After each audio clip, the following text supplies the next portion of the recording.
Pengkhotbah 3 ayat 1. Untuk segala sesuatu ada masanya. Untuk apapun di bawah langit ada waktunya. Nah, hidup ini terdiri dari musim-musim. Momen yang datang dan pergi. Masing-masing dengan tantangan, dengan berkat, dan tujuannya sendiri. Sebagaimana alam memiliki musim semi, musim panas, musim gugur, dan musim dingin, begitu pula perjalanan rohani kita.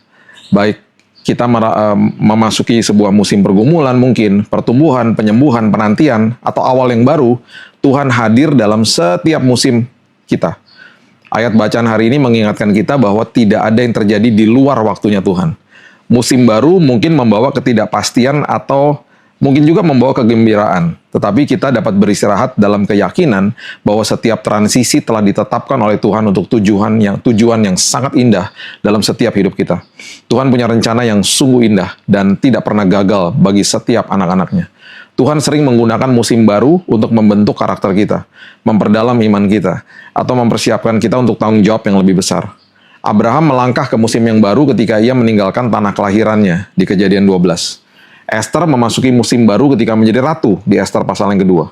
Ruth memasuki babak baru ketika ia mengikuti Naomi mertuanya di Rut 1 ayat 16. Yesus juga memulai musim yang baru setelah ia dibaptis di Matius 3 ayat 13-17. Kuncinya bukanlah takut akan hal yang baru, tetapi percaya kepada Dia yang memegang masa depan kita. Yesaya 43 ayat 19 mengatakan, "Lihat, aku hendak membuat sesuatu yang baru, yang sekarang sudah tumbuh, belumkah kamu mengetahuinya? Ya, aku hendak membuat jalan di padang gurun dan sungai-sungai di padang belantara." Bayangkan betapa indah dan ajaib jalan dan rencana Tuhan bagi kita.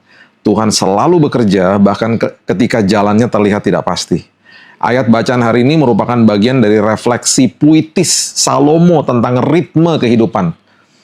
Kata musim, ya di Ibrani itu artinya zaman, mengacu pada waktu yang telah ditentukan. Artinya hidup bukanlah sesuatu yang terjadi secara acak, tetapi Tuhan telah mengatur setiap musim. Frasa di bawah langit itu menandakan pengawasan Tuhan dan waktu yang ada di dalam kuasanya Dia. Pesan Salomo sederhana, namun mendalam. Hidup ini adalah perjalanan dari musim-musim yang telah ditentukan dan masing-masing memiliki makna. Kita tidak boleh terpaku pada masa lalu atau takut akan masa depan. Tetapi marilah kita merangkul masa kini atau hari ini dengan mengetahui bahwa Tuhan berjalan bersama kita di setiap musim hidup kita. Percayalah pada waktu Tuhan sekalipun kita tidak memahami musim yang sedang kita jalani. Ingatlah bahwa Tuhan yang memahaminya.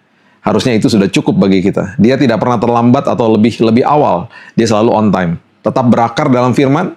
Setiap musim yang baru membutuhkan hikmat yang baru dan hikmat juga yang sesuai dengan musim itu. Biarkan firman Tuhan membimbing keputusan kita dan selalu ingat bahwa pertumbuhan rohani kita seringkali datang melalui musim-musim yang baru. Kelilingi diri kita dengan komunitas yang benar. Transisi akan lebih mudah ketika beban, kekhawatiran, dan kebingungan kita bagikan dengan orang-orang percaya yang akan menyemangati dan juga mendoakan kita. Jadi, apapun musim dalam hidup kita hari ini, yuk kita ngucap syukur karena pasti itu semua membawa kebaikan bagi kita semuanya.